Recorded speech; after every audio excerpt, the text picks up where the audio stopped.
Three black SUVs pulled up to a quiet bookshop in a small town in Vermont. Men in suits stepped out first. The street went silent. Then, he stepped out. She hadn't seen him in 20 years, not since they were 10 years old, not since he promised her, standing on a broken bridge in the rain, that he'd come back when he was strong enough to protect her. She waited 5 years. Then, she stopped. He waited 20, and never did. But now he was back. And he wasn't the boy she remembered. And he was one of the most dangerous men in New York. And he had come back, only for her. The October light was turning copper over Briar Hollow when Ellery Voss stepped onto the porch of the Foxglove bookshop and began pulling the sandwich board inside. The town square behind her was almost empty, just the florist locking his van and two teenagers slouched against the war memorial, their phones casting blue on their faces. A Tuesday evening in a place where nothing happened, where nothing had happened for as long as she could remember. And she had bought the bookshop 3 years ago, with money she'd saved over a decade of waitressing, tutoring, and one miserable year as a paralegal in Burlington.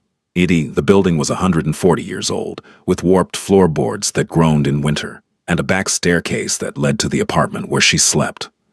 The previous owner, a retired English teacher named Marguerite, had called it a labor of love. Ellery preferred to call it a labor. But it was hers. Every crooked shelf, every water stain on the ceiling. Every morning she opened the door and smelled old paper and wood smoke. She felt something close to peace. She was crouched beside the door, wrestling with the bolt that always stuck when she heard the engines. Not engine, engines, plural, deep, diesel-throated, moving in formation. 3 black Suburbans turned onto Maple Street from the state road, their headlights cutting through the amber dusk like searchlights. They moved slowly, precisely, in as if they had rehearsed this exact approach. The teenagers looked up from their phones. The florist paused with his keys dangling. Even old Harold Fenn, who had been asleep on the bench outside the hardware store since 4 o'clock, lifted his head and squinted. The Suburbans stopped in a line along the curb directly in front of the Foxglove. Ellery stood up, the bolt forgotten. The first doors opened and men emerged, 4 of them. And they wore dark suits that were too well tailored for Briar Hollow, too deliberate. They positioned themselves at precise intervals, 2 near the lead vehicle, 1 at the middle, 1 at the rear, and scanned the street with the flat-eyed efficiency of people who were paid to notice everything and react to anything. One of them spoke into his lapel. The back door of the center Suburban opened, and Stellan Devereaux stepped out. 20 years had remade him entirely, and not at all. And he was taller, of course. She'd last seen him at 10, a bony, sunburned boy with a chipped front tooth and a bruise on his jaw that never quite faded because his father kept putting it there. Now he was over 6 feet, with shoulders that filled his charcoal overcoat like they'd been built for the garment. His dark hair was cut close, the kind of cut that suggested a barber who charged more than her monthly utilities. His face was harder, leaner. They knew all the softness of childhood carved away by whatever had happened in the 2 decades since he'd climbed into his uncle's station wagon and disappeared down this same road. But the eyes were the same. Dark brown, nearly black, steady as a held breath. She knew him before he turned his head toward her. She knew him the way you know a melody you haven't heard since childhood. Not in the notes, but in the feeling the notes give you. In a fist of recognition punched through her chest and lodged somewhere beneath her collarbone. He looked at her. The street went silent. No, that wasn't right. The street had been silent, but now the silence had texture, weight. It pressed against Ellery's eardrums like a change in altitude. Stellan walked toward the porch. His men shifted, but didn't follow. He climbed the 3 steps. She remembered how he used to take them 2 at a time as a boy, racing to see if Marguerite had any free cookies, and stopped in front of her, close enough that she could smell cedar and something darker, something metallic and expensive. "You once told me to come back when I was strong enough to protect you," he said. His voice was low, controlled, nothing like the cracking pitch of the boy she remembered. "I'm back." Ellery didn't move. The wind caught a strand of her hair and pulled it across her face, and she let it stay. No, she was afraid that if she lifted her hand, he would see it shaking. Stellan, she said, just the name. 2 syllables that she hadn't spoken aloud in years, that had lived in a locked room inside her chest, like a piece of evidence she couldn't bring herself to destroy. He studied her. Not the way men in bars studied her, appreciatively, with an agenda. He studied her the way you study a photograph of someone you loved, who might be gone. Carefully. Yeah, as if memorizing the differences so he could grieve them later. You changed your hair, he said. She almost laughed. Almost. You changed your life. Something shifted behind his eyes. A flicker, not pain exactly. More like the memory of pain, a scar being touched. We should talk, he said. No. The word came out harder than she intended. No, you don't get to do this. Now you don't get to park 3 armored trucks on my street and walk up like 20 years is something you just forgot to get around to. He didn't flinch. She'd expected him to flinch, or at least to offer some defense. But he simply watched her with those dark, unreadable eyes, and she realized with a cold certainty that Stellan Devereaux had become a man who didn't flinch. Whatever had happened to the boy from Briar Hollow, whatever machinery had forged him into this, it had burned away the flinch reflex along with everything else. 30 minutes, he said. That's all I'm asking. You're asking for 30 minutes after 20 years of nothing. Not a phone call, not a letter, not even a Ellery. The way he said her name stopped her. It wasn't a command. It was a confession. 3 syllables loaded with so much compressed history that the air between them seemed to bend under the weight. She looked past him at the men in suits, at the Suburbans with their tinted windows, at the entire spectacle of power and danger that he had parked on her street in a town where the most exciting thing in recent memory was a raccoon breaking into the Lutheran church. Inside, she said, and tell your men that Mrs. Kovac across the street has already called the sheriff. The corner of his mouth lifted, not a smile, the ghost of one. My men know. She turned and walked into the bookshop, and after a moment he followed. The smell hit him like a fist, old paper, wood smoke, the faintest trace of something floral, lavender maybe, or the dried flowers Marguerite used to keep in mason jars on every surface. The floorboards groaned under his weight in the exact places they'd groaned when he was 10 years old, and the sound traveled through the soles of his shoes and up his spine and into the locked chamber where he kept everything he couldn't afford to feel. He had been in penthouses, in private clubs where the annual membership cost more than this building was worth. In rooms where a single word from him could shift markets or end men. But nothing had unmade him, like walking into this bookshop and seeing the same water stain on the ceiling above the poetry section. Ellery stood behind the counter, arms crossed, her body a barricade. She was 30 years old, and she looked it in the best possible way. The girlishness replaced by something sharper, more defined. Her dark auburn hair was shorter than he remembered, cut to her jaw, and her eyes, green, almost gray in low light, held a wariness that hadn't been there when they were children. Life had been at her. He could see it in the small lines at the corners of her mouth, in the way she held herself, a slightly angled, as if bracing for impact. He hated that. He hated it with a violence that surprised him. Talk, she said. There are things happening that are going to reach this town, he said. Business things. Often things that have nothing to do with you, but will touch you anyway. And because of proximity. Because of who I am, and what this place was to me. I came to warn you. Warn me about what? There are people who want to hurt me. They've been looking for leverage. Anything I care about, anyone who matters. Briar Hollow has been scrubbed from every record I control, but records can be found. And when they are, this town becomes a target. You become a target. Ellery stared at him. Oh, you're telling me that your life, whatever your life is now, has put me in danger? Yes. And you came here to, what, protect me? Yes. With those men outside. With whatever it takes. She uncrossed her arms, crossed them again. He could see her processing, the intelligence behind her eyes sorting through the implications like a librarian filing cards. What are you, Stellan? What did you become? He had prepared for this question. And he had rehearsed a dozen answers, sanitized versions, euphemisms, the kind of careful language his lawyers used.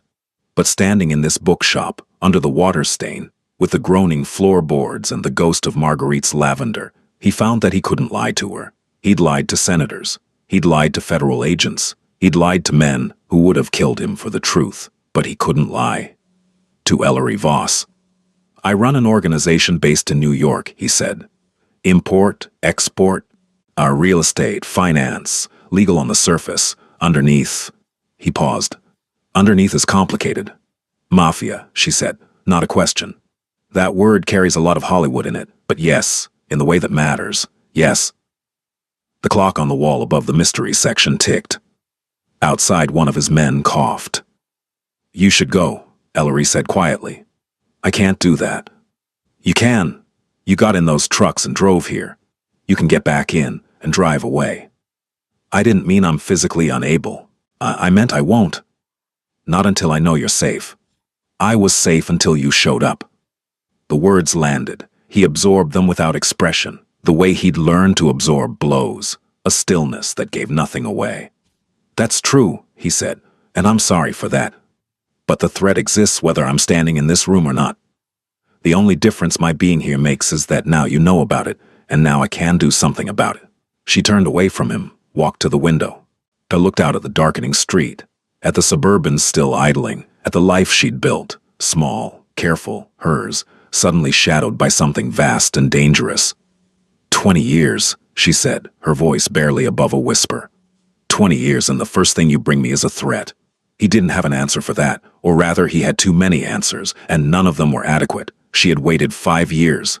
Then she stopped. He had waited 20, and never did. And she didn't sleep that night. She lay in the narrow bed above the bookshop and listened to the town settle into its nocturnal rhythms. The distant bark of Ned Whitaker's hound, the occasional car on Route 7, the creak and sigh of the old building as the temperature dropped. Somewhere below, in the alley between the Foxglove and the hardware store, one of Stellan's men stood watch. She'd seen the orange pinpoint of a cigarette from her window. At 2 in the morning, and she gave up on sleep and went downstairs. She sat in the reading nook, the one with the ancient velvet armchair that smelled like dust and comfort, and she let herself remember. Briar Hollow, Vermont. 20 years earlier.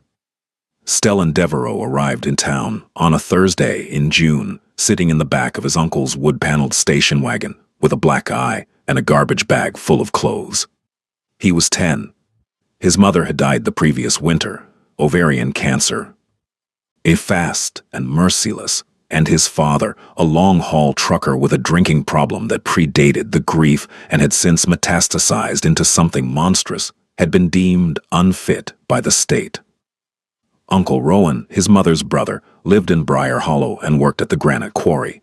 He was quiet and kind and had a garden where he grew tomatoes that won the county fair every year. Ellery met Stellan on his second day in town at the library, and she was reading on the floor between the shelves. Her mother worked doubles at the hospital in Montpelier, and her father had left when she was 4, so the library was where she went after school, every day, a reliable country. Stellan came in looking for a book about engines. He found Ellery instead. "What are you reading?" he asked. She held up the cover. "Island of the Blue Dolphins." "Is it good?" "She's alone on an island and she tames a wild dog. It's the best book in the world." He sat down next to her, cross-legged, and for the next hour they didn't speak. He didn't need to. That was the thing about Stellan even then. He understood silence the way most people understood conversation. It was a shared space, not an empty one. They became inseparable, that whole summer and the school year that followed, and the summer after that. They explored every abandoned barn and creek bed within biking distance. And they built a fort in the old Creighton orchard from plywood and stolen road signs. They told each other things they told no one else. She about the loneliness that lived in her mother's house like a fourth family member. He about the nightmares that replayed the sound of his father's belt on skin, the way the buckle sometimes caught. The last summer, the one before everything changed, they found a stone bridge over Kettle Creek, half collapsed, overgrown with ivy. They claimed it as their place, They carved their initials into the capstone with a pocket knife. E.V. plus S.D., 2 sets of initials that would outlast them both. "Promise me something," Stellan said one evening. They were sitting on the bridge with their bare feet dangling over the water. The light was going gold. He had a fresh bruise on his shoulder. Uncle Rowan hadn't done it. His father had shown up unannounced the night before, drunk, and before Rowan chased him off with a shotgun and a sermon. Okay, Ellery said. "Promise you'll never forget me." "That's stupid. I'm not going to forget you. You're my best friend." "Promise anyway." She looked at him, really looked, and saw something in his face that she wouldn't understand until years later. Fear. Not of his father, not of the dark, but of disappearing. Of becoming unmemorable. Of being so unloved that he ceased to exist in anyone's mind. "I promise," she said. I promise I won't forget you, not ever. Not even when we're old and gross." He almost smiled. "And I promise I'll come back." "Come back from what?" "I don't know yet, but I'll come back, when I'm strong enough to protect you." "Protect me from what?" He shrugged, but the shrug was a lie. He meant everything. He meant the whole dark world that had already shown him its teeth. 3 weeks later, the state intervened again. Uncle Rowan's quarry had an accident, a rock slide that cost him his right arm and most of his livelihood. He couldn't keep Stellan. The boy was relocated to a group home in New York State, then another in New Jersey, then another. Ellery wrote letters to the first address. They came back, marked. Returned to sender. She called the county office. She was 11 years old, and they told her they couldn't disclose the placement of a minor. She stopped writing after 15 letters. She stopped looking after 5 years. In the reading nook, in the dark, Ellery closed her eyes and pressed her palms flat against her thighs. The boy on the bridge was gone. She had accepted that years ago. She had built an entire life on the foundation of that acceptance. A life that was small and careful and hers, with no room for ghosts. She had dated. She had loved, or tried to. There was a man named Philip, who taught history at the high school, gentle and reliable, who had wanted to marry her. She had said no, and when he asked why, she couldn't explain the reason. Because the reason was a stone bridge and a pair of initials, and a promise made by a boy who had vanished into the American foster care system, like a coin thrown into black water. She had told herself she was being ridiculous, that she was romanticizing a childhood friendship into something it hadn't been, that the boy she remembered was a construction of memory, edited and gilded by nostalgia. And then 3 Suburbans had parked on her street, and a man with those same dark eyes had looked at her like she was the only real thing in a world full of counterfeits, and all her careful construction had come apart like wet cardboard. In the morning, Stellan was sitting on the porch of the Foxglove when she came down at 6:30. He had a paper cup of coffee from somewhere. She didn't recognize the brand, and he was reading a hardcover copy of Meditations by Marcus Aurelius. He'd bought it from the shop's outdoor bargain shelf and left a $20 bill on the ledge. The book cost $3. "You stayed," she said. "I told you, I'm not leaving until I know you're safe." "You can't just stay here, Stellan. This is a town. People talk. Mrs. Kovacs probably has a photograph of every one of your men by now. Mrs. Kovacs and I had a conversation at 11 last night. She brought cookies. Lemon bars. They were excellent." Ellery stared at him. "You charmed Mrs. Kovacs." I answered her questions honestly. She appreciated the transparency. "What did you tell her?"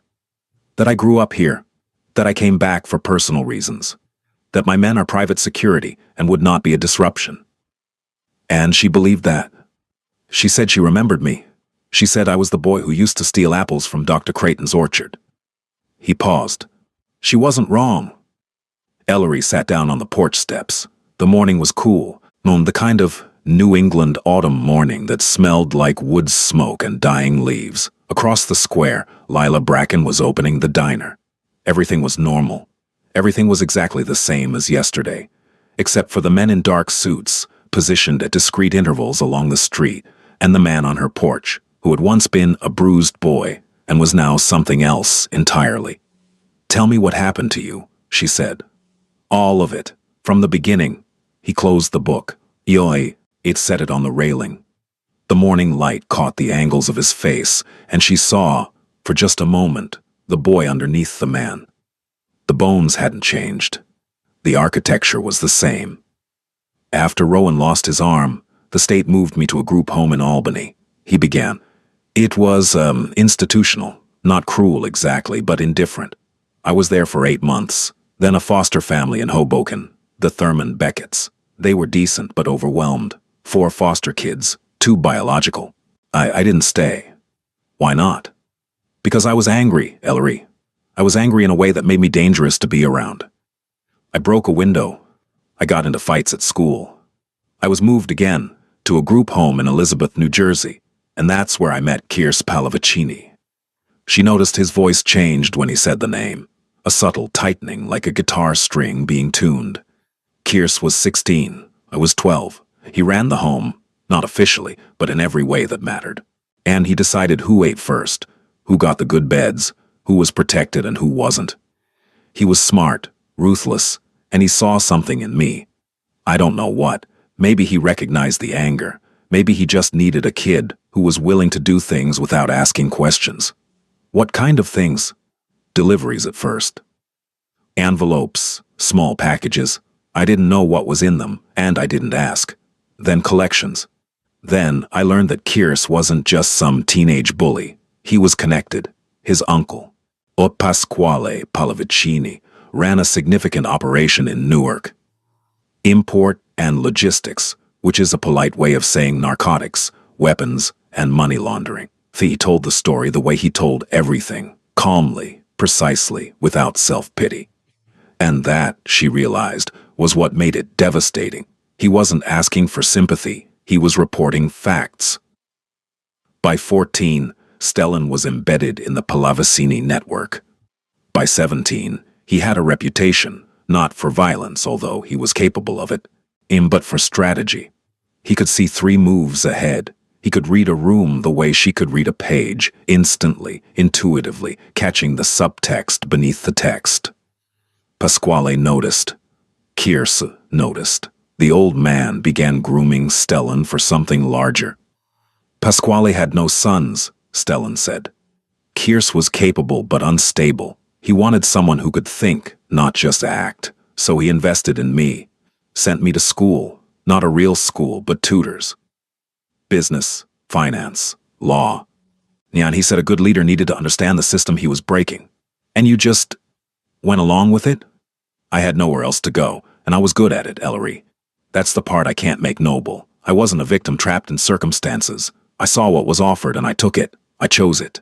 The admission hung between them like smoke. By 22, I was running Pasquale's operations in 3 boroughs. By 25, he was dying. Prostate cancer. And slow and ugly.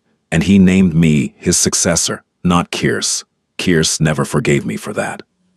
Where is Kirse now? The pause before his answer was just a fraction too long. Kirse is the reason I'm here, Stellan said. He's the threat. 3 days passed with the quiet intensity of a held breath. Stellan's men. She learned there were 6 in rotation, moved through Briar Hollow with a professionalism that almost made them invisible. Almost. The town knew. Of course the town knew.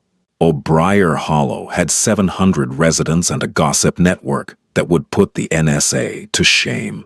By the second day, the prevailing theory at Lila Bracken's diner was that Ellery's childhood friend had become a tech billionaire with a security detail. And wasn't it romantic that he'd come back for her? Ellery let the rumor stand. The truth was worse. Stellan spent his days on the phone, on his laptop, in the back room of the foxglove that Ellery had once used as a storage space and had now, somehow, become a command center. She watched him work and saw a different person from the one who sat on her porch in the mornings reading philosophy. This Stellan was clinical. His voice dropped. His sentences shortened. He gave orders in a tone that expected immediate compliance and received it. On the 3rd evening, she overheard a call. She hadn't meant to. She was shelving returns in the history section, and his voice carried from the back room, the door ajar. and he eliminated the Bayonne route. The warehouse on Flushing is compromised. Tell Hazen to move everything to the secondary location and burn the invoices. A pause.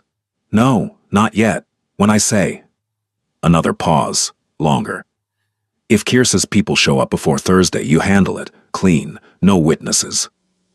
Ellery set down the book in her hands, a biography of Eleanor Roosevelt, and pressed her fingers against the edge of the shelf until the wood bit into her skin. No witnesses. And she was still standing there when he came out. He saw her face and knew immediately. She was beginning to understand, a man who read people the way seismographs read earthquakes, registering the tremors before the surface cracked. You heard that, he said. No witnesses, she repeated. What does that mean, Stellan? In plain English, what does handle it clean mean? He didn't answer right away. He closed the back room door, walked to the front of the store. He checked the street through the window, a habit she'd noticed, as reflexive as breathing. It means what you think it means, he said finally. Say it. Ellery, say it. He turned from the window. In the amber light of the bookshop, his face looked carved from something ancient and hard. If the people who are trying to kill me find this location before I've secured it, my men will neutralize the threat, up by whatever means necessary. Kill them. Yes.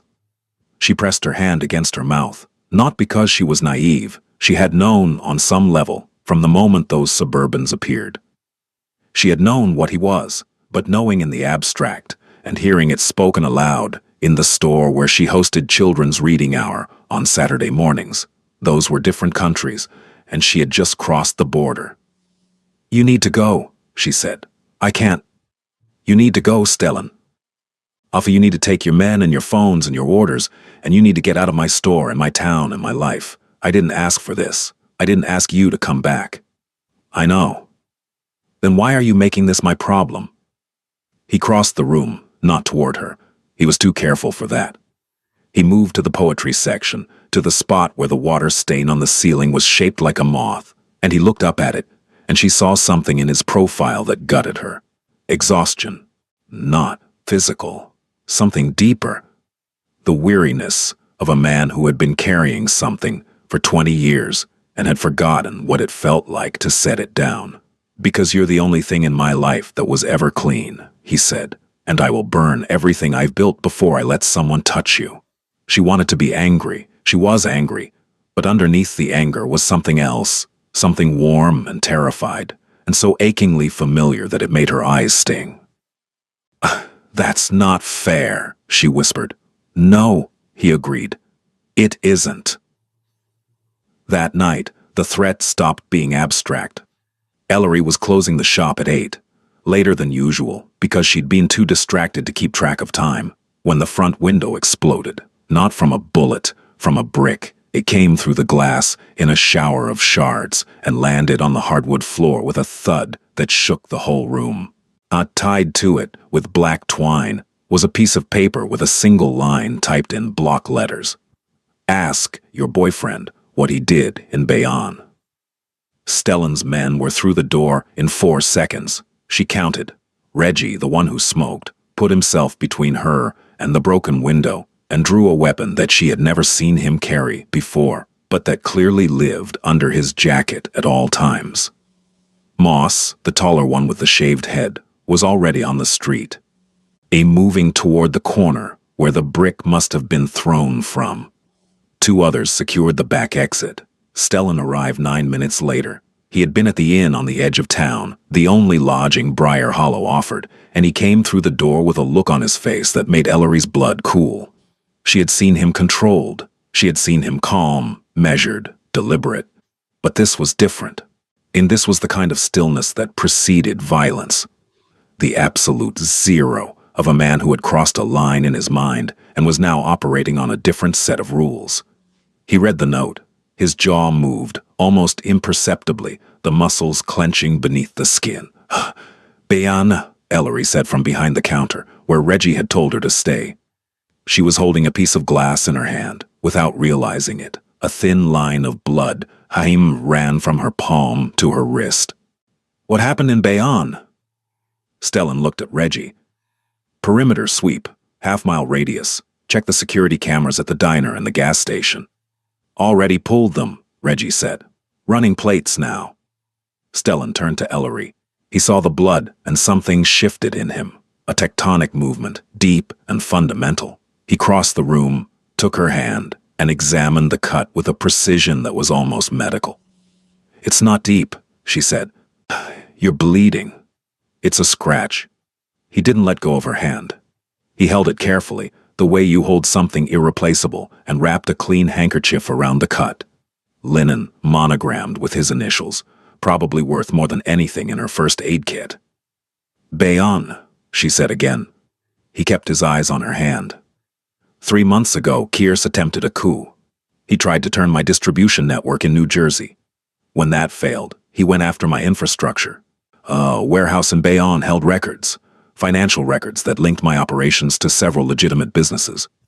If those records surfaced, I would have lost everything, not just the organization, my freedom. "What did you do?" "I secured the records. There was a confrontation. Kearse's people didn't leave." She pulled her hand away. "You killed them."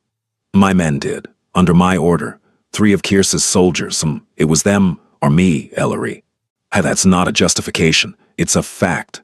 She backed away from him. "Not far. The store wasn't big enough for far, but enough to feel the distance as a physical thing, an assertion." "How many?" she asked. "Not just Bayonne. Total. How many people have died because of you?" The question hung in the air like a blade. "I don't keep account," he said quietly.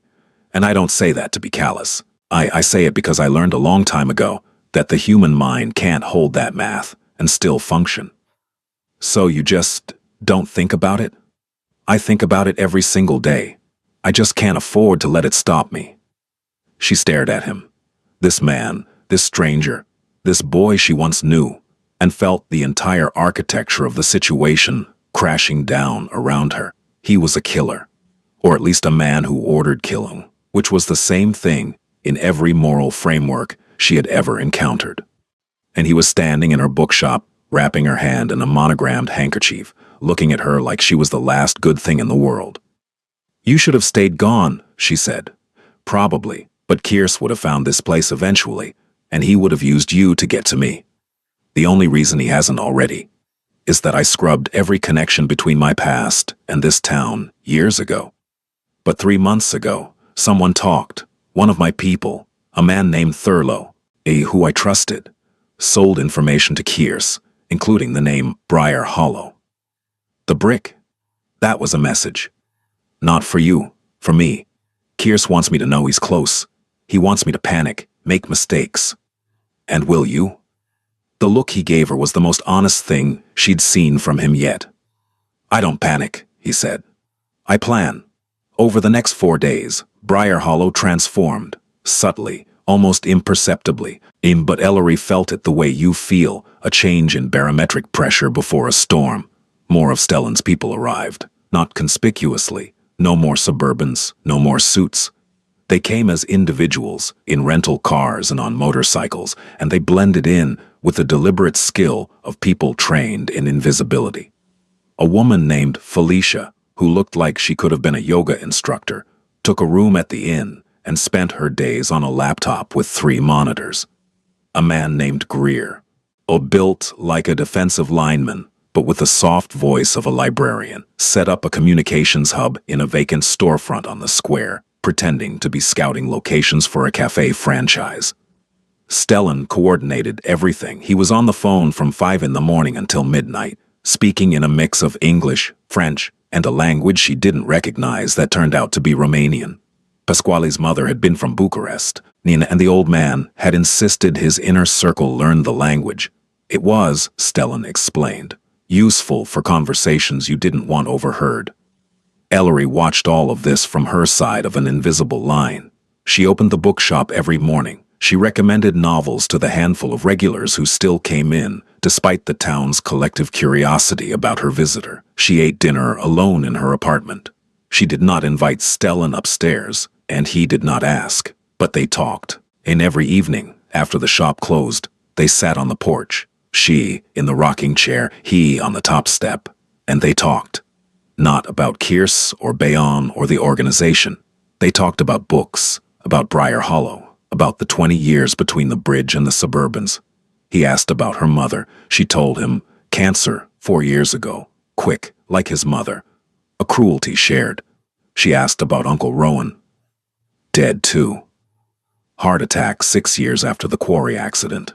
Stellan had paid for the funeral anonymously. He had stood across the street from the cemetery in Briar Hollow during the service, hidden by trees, and watched them lower the only man who had ever shown him kindness into the ground. You were here, Ellery said, 6 years ago, and you didn't. I wasn't ready. I wasn't safe. If I'd come to you then, I would have brought the same danger I'm bringing now, but without the resources to fight it. Rowan would have understood that. You can't know what Rowan would have understood. He taught me to grow tomatoes, Ellery, and he taught me that you don't bring the harvest in before it's ripe, even if you're starving. She looked at him in the fading light. Is that what this is? The harvest? This is me saying that I've spent 20 years building something, power, money, influence, and I did it for one reason. Every decision, every compromise, every terrible thing I allowed or ordered or committed, one reason. Don't, she said. You. Stellan, don't. You asked me to come back when I was strong enough to protect you. I wasn't strong enough then. I might not be strong enough now, but I'm here, and I'm trying. And if you tell me to leave, I will. But I'll leave men behind, and I'll leave money, and I'll leave a way for you to reach me, because I made a promise on that bridge, and I have never broken a promise in my life. Not one. She stood up. The rocking chair creaked behind her. She walked to the door and put her hand on the frame. The boy who made that promise doesn't exist anymore, she said, and the girl he made it to doesn't either. She went inside. She closed the door. She leaned against it in the dark and pressed her fist against her chest, and she did not cry. She would not cry. She had given herself that rule years ago, and rules were the scaffolding that kept her standing. On the other side of the door, Stellan sat on the top step and looked up at the stars over Briar Hollow. The same stars he'd looked at from the bridge with a girl who smelled like library books. And he felt, for the first time in 20 years, the full weight of everything he had become. The call came on a Sunday. Ellery was in the middle of her weekly ritual, the only indulgence she allowed herself, making French press coffee and reading the Sunday New York Times on the floor of the bookshop with the morning light coming through the one unbroken window. She had replaced the shattered one with plywood and a tarp, giving the foxglove the look of a building in early-stage recovery. Stellan's phone rang at 7:14 a.m. She heard it through the floor. His command center was directly below her apartment. She heard the muffled urgency of his voice, the rapid-fire exchanges, the sound of a chair being pushed back. 15 minutes later, he knocked on her door. Not the shop door. The apartment door, at the top of the back staircase. He had never come to her apartment before. The boundary had been unspoken but absolute. She opened the door in her robe, and the look on his face stopped the complaint forming on her lips. Kearse is in Vermont, he said. Yeah, he crossed into the state last night with 8 men.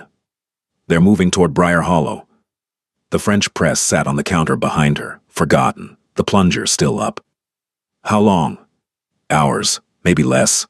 He's not coming for a negotiation. He's coming to make a statement. What kind of statement? Stellan's jaw tightened. The kind that involves casualties. Ellery gripped the doorframe. The word, casualties, landed in her chest like a stone dropped into still water, and the ripples spread outward through her whole body. The town, she said. The people here.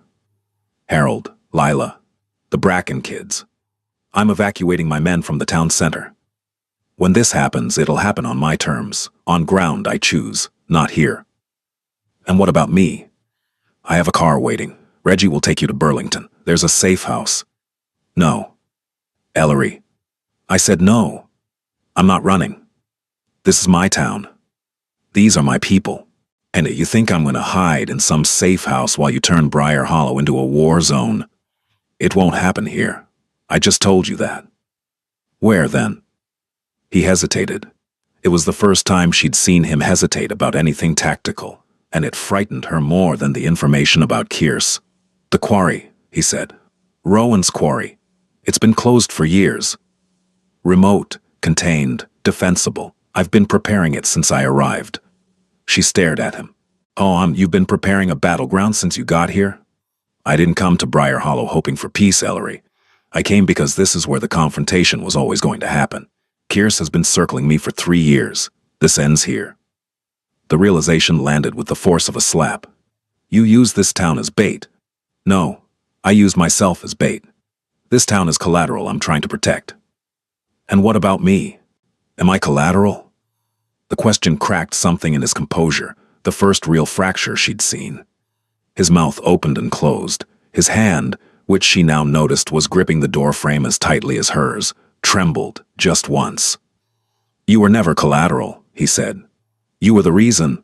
She wanted to scream at him. She wanted to slam the door and pack a bag and drive south until Briar Hollow was a memory. And she wanted to grab him by the lapels of his ridiculous overcoat and shake him until the boy fell out from inside the man. What? Instead, she said, I want to know the plan. All of it. He told her in the back room, over maps he'd had printed of the quarry and the surrounding terrain. Felicia was there, and Greer, and a man she hadn't met before, older, 50-ish, with a face like weathered leather and the flat effect of someone who had seen enough violence to regard it as weather. In his name was Hazen. He was, Stellan explained, the head of his security operations. The plan was precise. Stellan's people had scouted the quarry over the past week. They knew the access roads, the sight lines, the choke points. The quarry itself was a massive pit of gray granite carved into the hillside over decades, with a single main entrance and 2 narrow service roads. It was, in tactical terms, a kill box, a fact that worked in both directions. Either Kearse will come through the main road, Hazen said, pointing to the map with a pen that probably cost as much as Ellery's car. He's not subtle. He'll bring vehicles, maybe 8 to 12 men. We'll let him enter, then close the service roads behind him. And then what? Ellery asked. The room went quiet. Hazen looked at Stellan. Stellan looked at Ellery. And then I talked to him, Stellan said. Hazen's expression didn't change. But Ellery caught the micro flicker of disagreement, a tightening around his eyes, a slight shift in posture. Whatever Stellan's plan was, his head of security didn't like it. You want to talk to the man who threw a brick through my window and is driving here with 8 armed men, Ellery said. Kearse and I grew up together. In that group home, we were the closest thing either of us had to family. If there's any chance of ending this without more blood, I owe it to that history to try. And if he doesn't want to talk, then Hazen's plan takes over. Hazen's plan, Ellery understood, did not involve conversation. The rest of that day existed in a strange suspension between normalcy and crisis. Ellery opened the bookshop because she didn't know what else to do. 3 customers came in. She sold a cookbook, a children's picture book, and a used copy of East of Eden. She made small talk. She smiled. She rang the register. And then underneath it all, a countdown was ticking. At 5 o'clock, Stellan came to the shop. He was dressed differently. No overcoat, no suit. Dark clothes, practical, the kind of clothing you wore when you expected to move fast. He looked younger like this, and somehow more dangerous. The suit was civilization. This was the animal underneath. I need to tell you something, he said. She was standing behind the counter, her hands flat on the wood, and the posture she always assumed when she was bracing herself. If this goes wrong tonight, if something happens to me, there's a trust. An attorney in Boston named Sable Prescott has all the documents. The trust holds enough to keep this bookshop running for 50 years. The building is paid off. The taxes are covered. There's also a personal account in your name. Stellan, let me finish. The account has $3 million in it. It's clean money, routed through legitimate businesses, declared and taxed. No one can trace it to anything criminal. It's yours regardless of what happens tonight. She felt the counter under her hands. Solid. Real. The whole world had become unreliable except for this counter and this floor and the smell of old books. I don't want your money, she said. I know, but I want you to have it. I want to know that whatever happens to me, you'll have options. Choices. The ability to stay here, or leave. To expand the shop, or sell it. On to do whatever you want with your life without the constraints that I had when I was 10 years old and someone else decided my future for me. She came around the counter. He didn't step back. She stopped close enough to see the pulse in his throat. Fast, betraying the calm of his voice. "You're afraid," she said. "Yes." "Not of Kears." "No, not of Kears." "Of what?" He looked at her with those dark eyes, the eyes of the boy on the bridge, and the eyes of the man who had ordered deaths and built empires and crossed state lines to keep a promise. And he said the truest thing he had ever said. Of having come this close and losing you anyway. She kissed him. It wasn't a romantic kiss. It wasn't soft or gentle or any of the words that people use to describe kisses in the stories she sold from the shelves around them. It was desperate. It was 20 years compressed into a single act. Every letter returned unopened. In every night she'd whispered his name into her pillow. Every time he'd almost come back and hadn't. Every terrible choice and lonely triumph and quiet devastation. It was a kiss that said, "I'm furious at you and I've never stopped loving you, and if you die tonight, I will never forgive you all at once." He kissed her back. His hands that had signed death warrants and built a kingdom from nothing, cupped her face with a gentleness that broke something open in both of them. And when they pulled apart, she was shaking. He was shaking. "Come back," she said. The same words, rearranged. The same promise, reversed. "I will," he said, and meant it the way he meant everything. Absolutely, unequivocally, against all odds and evidence. The quarry was a wound in the earth. Stellan stood at its edge as the last light bled from the sky, looking down at the pit that had taken Uncle Rowan's arm and, eventually, his life. The granite walls were 30 meters deep, unlayered in shades of gray and silver, with pools of rainwater at the bottom that reflected the emerging stars. It was beautiful in the way that damage could be beautiful, raw, exposed, honest about what it was. His men were in position. 12 in total. Hazen, Reggie, Moss, and 9 others who had been with him long enough to trust with their lives and his. They were scattered across the quarry's perimeter, invisible in the darkening landscape. Felicia monitored the road from a van parked half a mile away, her screens glowing green with surveillance feeds. At 8:47 p.m., Felicia's voice came through his earpiece. 3 vehicles, main road, 8 minutes out. Stellan closed his eyes. Took one breath. Let it out. He thought about the bridge, the initials carved in stone, a girl who smelled like library books. He opened his eyes. "Let them come," he said. Kears Pallavicini had changed. And that was the first thing Stellan noticed when the Leod vehicle stopped at the quarry entrance, and the man who had once been the closest thing to a brother stepped out. He was heavier. Not fat. Thick. Solid. The build of a man who had stopped caring about aesthetics and focused exclusively on intimidation. His red hair was cropped close, receding at the temples, and a scar that Stellan didn't recognize ran from his left ear to his jawline. He wore no suit, no pretension, jeans, boots, a leather jacket that looked like it had survived several lifetimes. He carried himself with the loose-limbed confidence of someone who had accepted that tonight might be his last night and had decided to enjoy it. Behind him, his men fanned out. 7 of them. Armed. Their faces were blank in the way that men's faces go blank when they've been paid enough to stop asking questions. Stellan stood alone in the quarry's main clearing, illuminated by the headlights of Kears's vehicles. In an intentional choice, a statement. "Stellan," Kears's voice echoed off the granite walls. "You look expensive. Kears, you look alive. I wasn't sure you would be. Because of Bayon? Your boys killed 3 of mine. Cost of business." Kears walked closer, his boots crunching on gravel. "But you knew I'd come for the balance." "I knew you'd come. I chose where." Kears looked around the quarry, the walls, the shadows, the strategic terrain, and nodded slowly. The old man's quarry. Sentimental. Practical. Same thing with you. Kears stopped 10 feet away. In the headlights, his eyes were pale green, almost colorless. "I didn't come to fight you, Stellan. I came to offer you a deal."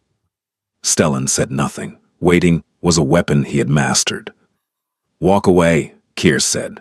Hand me the network, the New York operations, the finance arm, the political connections, all of it. Walk away clean, take your money, take your bookshop girl, and disappear. I'll let you go. No one chases you, no one touches her. And why would you let me go? Because killing you is expensive. You've got friends in Washington. You've got insurance, files, recordings, favors owed. Taking you out would cost me more than the network is worth. But if you hand it over willingly, those friends become my friends. Those favors become my favors. It was, Stellan had to admit, a rational offer. Kears had always been more intelligent than people gave him credit for. And if I say no? Kears shrugged. The shrug was theatrical, but the threat beneath it was not. Then we do this the other way. And I promise you, Stellan, if we do it the other way, I will find her. Not tonight, maybe not this year, but I will find her, and I will use her, and when I'm done, I will leave her somewhere that you'll find her eventually. That's not a threat, it's a guarantee. The words dropped into the quarry like stones into deep water, and the silence that followed was the most dangerous silence Stellan Devereaux had ever inhabited. He had killed men for less. He had destroyed entire operations for less. The machinery of violence inside him, assembled over 20 years, maintained with ruthless discipline, roared to life like a furnace, and it took every fragment of control he possessed to keep his voice level. You shouldn't have said that, Stellan said quietly. It's the truth. It is. And that's why you shouldn't have said it, because now I know that no deal keeps her safe. No arrangement, no handshake, no treaty. You've told me that her safety depends on your restraint, and I know your restraint, Kears. I grew up watching it. It doesn't exist. Kears's expression shifted, a flicker of recognition that he had miscalculated. So here's my counteroffer, Stellan continued. You leave, tonight. You take your men and you drive back to New Jersey and you never speak her name again. In exchange, I let you keep your operation, what's left of it. And I don't send the Bayonne evidence to the FBI field office in Newark, which is where it's been sitting in a sealed envelope since last Tuesday. You're bluffing. I've never bluffed in my life. Ask Hazen. At the mention of the name, Kears stiffened. He knew Hazen. Everyone in their world knew Hazen. The man's reputation was simple and absolute. When Hazen was involved, the conversation was over. Hazen, Kears said the name like a curse. He scanned the quarry walls, the shadows, the ledges, the places where a man with a rifle could make the whole negotiation moot. He's here, Stellan confirmed. Along with 11 others, you brought 7, Kears. You're outmanned, outpositioned, and outplanned. The service roads behind you are sealed. Felicia's been tracking your vehicles since you crossed the state line. I know everything about tonight except which decision you're going to make in the next 60 seconds. The quarry went silent. Kears's men shifted, Stellan's men didn't. That difference, the stillness of discipline versus the restlessness of uncertainty, said everything. Kears breathed in, breathed out, and then, slowly, he began to laugh. It was not a pleasant sound. It was the laugh of a man who had been beaten and was too proud to admit it without first wrapping the admission in contempt. You always were the smart one, Kears said. Pasquale saw that. I hated him for it, hated you for it. I know. And the girl, the bookshop girl, you're really going to give up all of it? The network, the money, the power, for a woman you haven't seen since you were 10? Yes. The answer was so simple, so immediate, so completely without hesitation. That Kears actually flinched. You're insane, he said. Possibly. Kears looked at him for a long time. The headlights threw their shadows across the granite in distorted shapes. 2 men, stretched and warped, their outlines overlapping. The FBI envelope, Kears said. If I leave, if I take your deal, the envelope stays sealed? As long as the terms are honored. If anything happens to me, or to her, or to this town, the envelope opens. Automatically. I'm dead. It opens. Oh, she's hurt. It opens. A brick comes through a window anywhere in Vermont. It opens. You've thought of everything. I've had 20 years to think. Kears turned, walked back toward his vehicles. His men followed, their formation collapsing into a retreat that tried to look voluntary. At the door of the lead car, Kears paused. She doesn't deserve you, he called back. "And you don't deserve her. That's the tragedy." "I know," Stellan said. The engines started. The vehicles turned.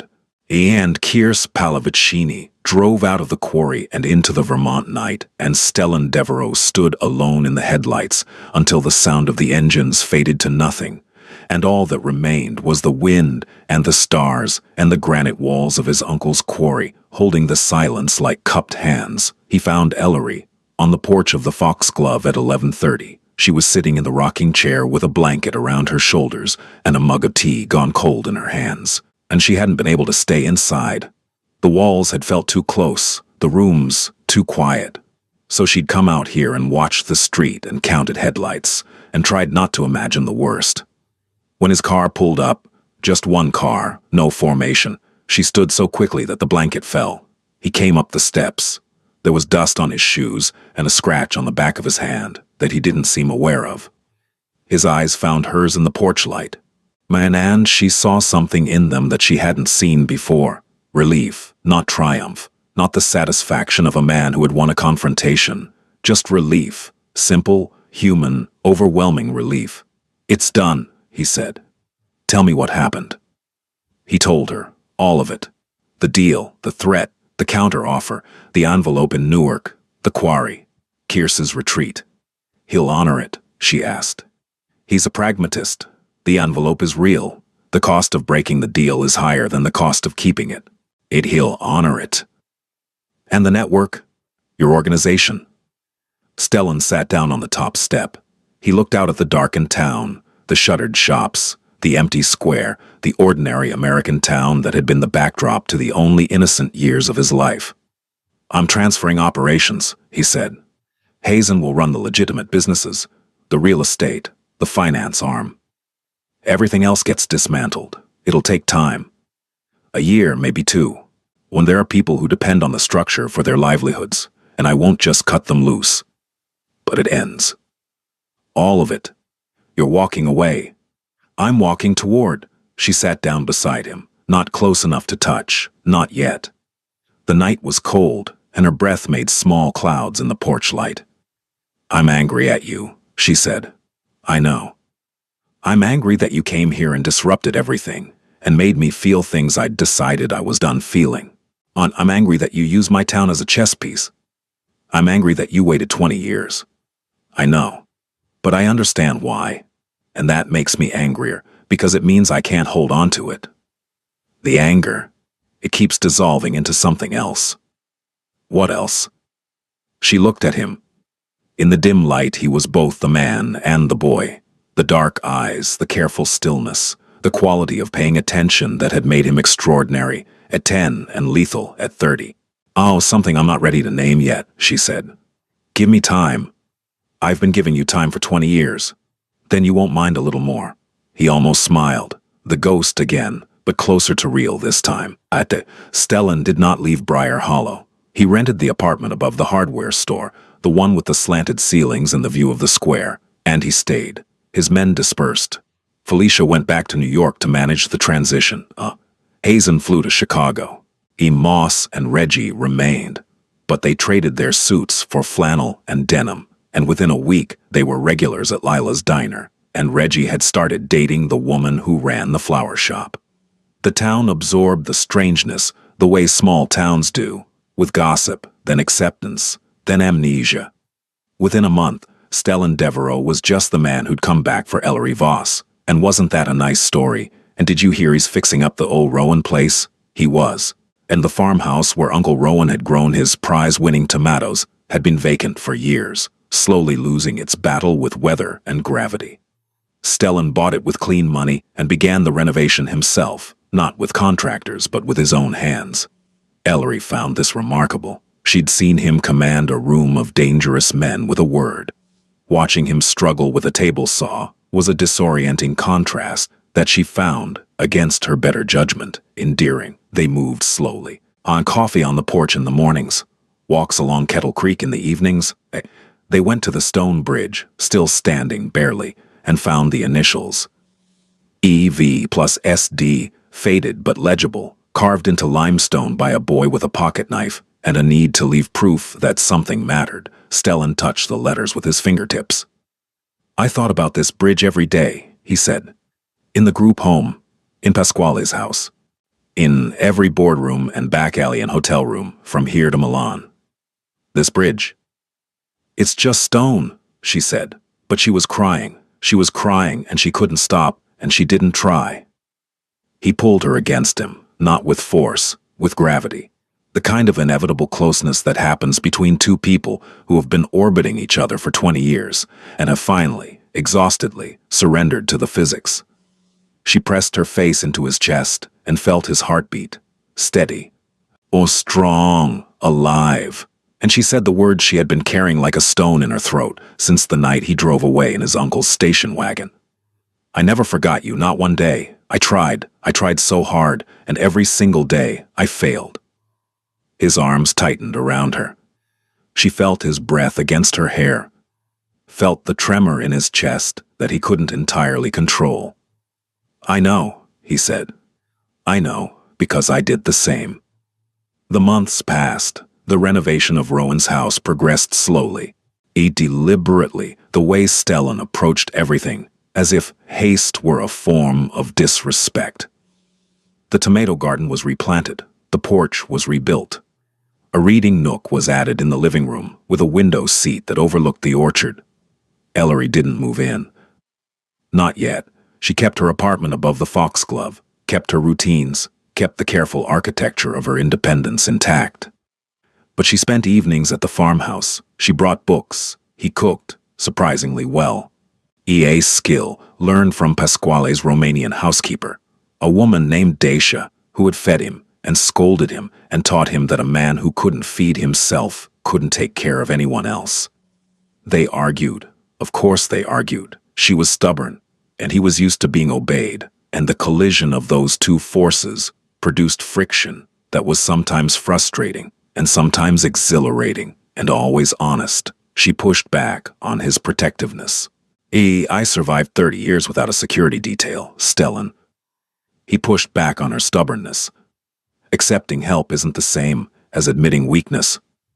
They found their rhythm. It was imperfect and uneven and sometimes exhausting, the way all real things are. But it was theirs.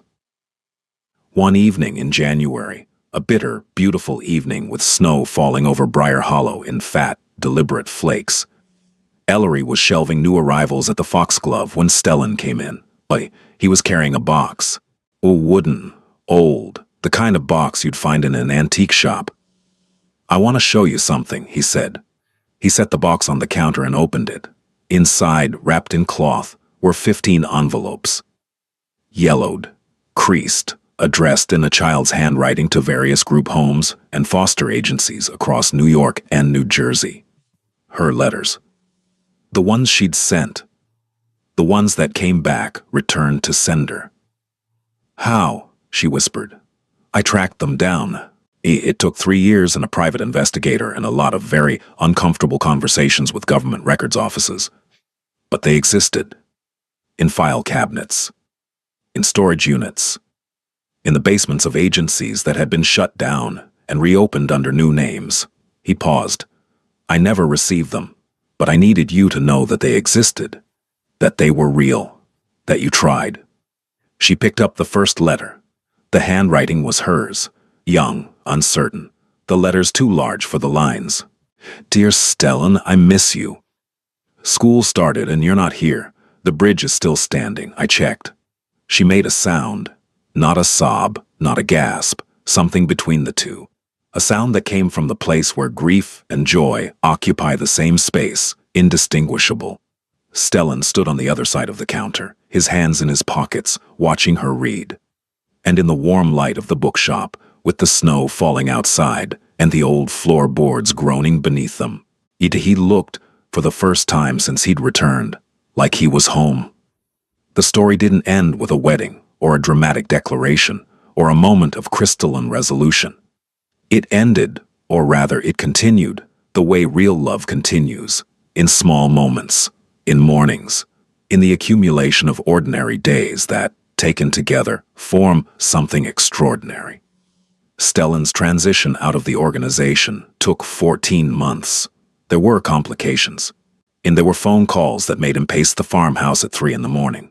There were 2 trips to New York that lasted a week each and left him looking hollowed out and older. But he came back. Each time, he came back. And each time, the weight on his shoulders was a little less, the lines around his mouth a little softer. He never pretended to be clean. He didn't rewrite his history or minimize what he'd done. When Ellery asked, he answered, honestly, completely, without self-pity or false nobility. And she listened, and she judged, because she was human and moral and unwilling to exempt him from accountability. And she decided, over and over, that the man he was becoming was worth the reckoning with the man he had been. On a Tuesday in October, exactly 1 year after the Suburbans had parked on her street, Ellery closed the foxglove early and walked to the stone bridge over Kettle Creek. Stellan was already there, sitting on the capstone with his legs dangling over the water, the way they'd sat as children. He was reading.